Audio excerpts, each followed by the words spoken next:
When I remember my Hulme, my heart wants to sing. Shaped the person I am, gave me so many things. I'll just close my eyes and transport myself back. I never moved really. I could never do that.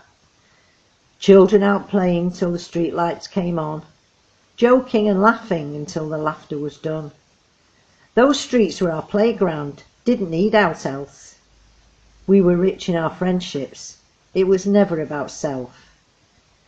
Then diggers came. Why?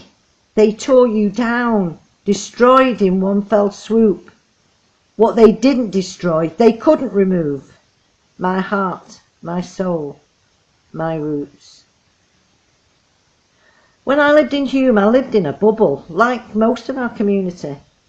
Anywhere outside of Hulme didn't exist.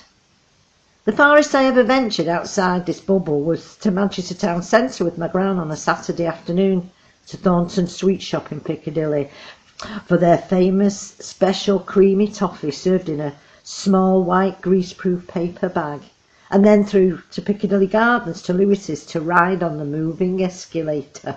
Such a treat. Then, in my teens, I met and married a soldier. We were posted to Germany. I cried for a month.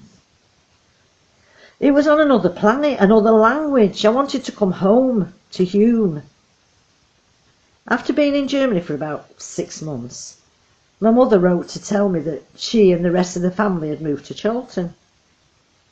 She had to let me know because we'd be staying with her when we came home on leave. She wrote her new address, but no explanation. This doesn't surprise me, as she was never one for saying anything she felt you didn't need to know. When we arrived at the new address, all I wanted to do was get on the 81 bus to take me into Hulme to see my best mate Jackie and the rest of Hulme. I was so homesick. Not used to standing on ceremony in our house, I threw my suitcase into the lobby and shouted over my shoulder to anyone who may have been interested, "See you later, won't be long." I jumped onto the 81 bus and asked the driver for a ticket to the corner of Jackson Street and Stretford Road. "Are you sure?" he said. "Yes," I replied. "Oh, if you're sure." When I reached the stop, there were no words. Gone. Everything. Gone. Everybody gone.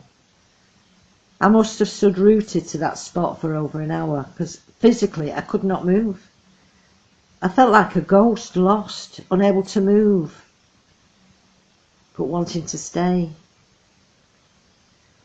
Somehow I managed to get back to my mother's address in order to find an explanation for this nightmare. She just shrugged her shoulders. This woman, a few words, that hadn't changed. It took me over 50 years to find my best mate, Jackie, on Facebook. For many years after, in my mind, I was still there, stood on that corner, numb. Before we went back to Germany, I did go back to that corner and got off at that same stop to witness all that demolition. As I stood there, that second time, I closed my eyes and tried to imagine it all still there. When I began to feel an energy, as though it was rising up from the ground.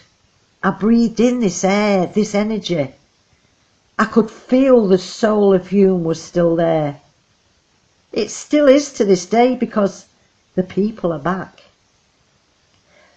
Not long ago, I joined with a group of like-minded people in a torchlit midnight walk around what is now known as the Red Bricks, but for us olders of Hulme, we knew them as Jackson Street Flats. During this walk, I met a lovely lady who I shared my story with, and how I still felt as though I had nowhere I could call home after all these years. This lady looked into my eyes, smiling, put a hand on my shoulder, and said to me the 3 most beautiful words I'd ever heard, and that finally gave me peace. She said, "Welcome home, Brenda."